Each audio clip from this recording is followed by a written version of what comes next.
आपण पाहत आहात जनता न्यूज एक्सप्रेस।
स्वातंत्र्य दिनाच्या हार्दिक शुभेच्छा सर्व भारतीयांना मी देत आहे।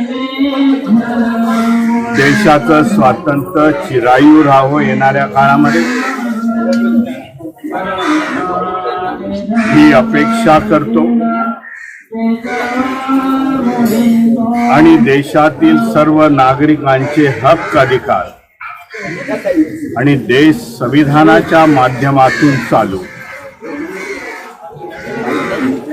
अशा प्रकारची इच्छा व्यक्त करतो।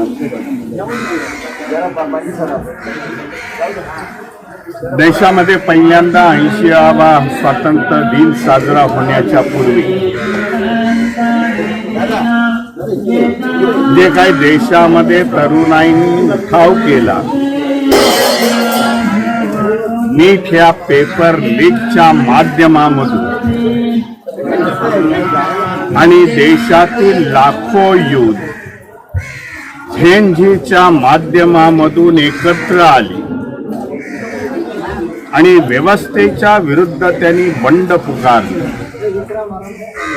दिल्लीच्या जंतर मंतरवरती त्यांनी आंदोलनं केली।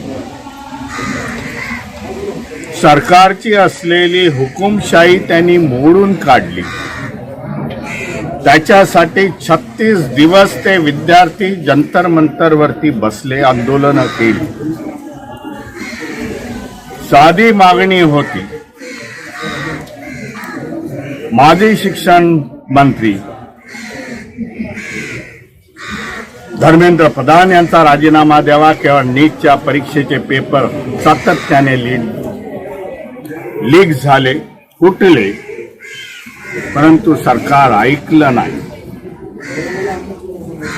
झेंझीचे तरुण, देशातील करोडो तरुण दिल्ली असेल, देशातील विविध राज्यांमध्ये एकत्र येऊन त्यांनी व्यवस्थेला चुनौती दिली, व्यवस्थेला भाग पाडलं आणि त्यांचा राजीनामा दिला। हे करत असताना या तरुणाईने देशाचे तिरंगा झेंडा घेऊन हे आंदोलन केले। एका बाजूला तिरंगा होता, दुसऱ्या बाजूला संविधान होतं। ह्या माध्यमामधून तरुणामध्ये देशाबद्दलचं मातृप्रेम हे दिसून आलं। नवीन पिढी योग्य दिशेने जात आहे। देशाचं स्वातंत्र्य अबाधित राहील येणाऱ्या पुढील काळामध्ये देखील, कारण तरुण आज उतरलेले आहेत. हे मी समजतो 80व्या स्वातंत्र्य दिनाची उपलब्धी आहे. म्हणून सगळ्यांना पुन्हा एकदा सर्व भारतीयांना या स्वातंत्र्य दिनाच्या हार्दिक शुभेच्छा देतो.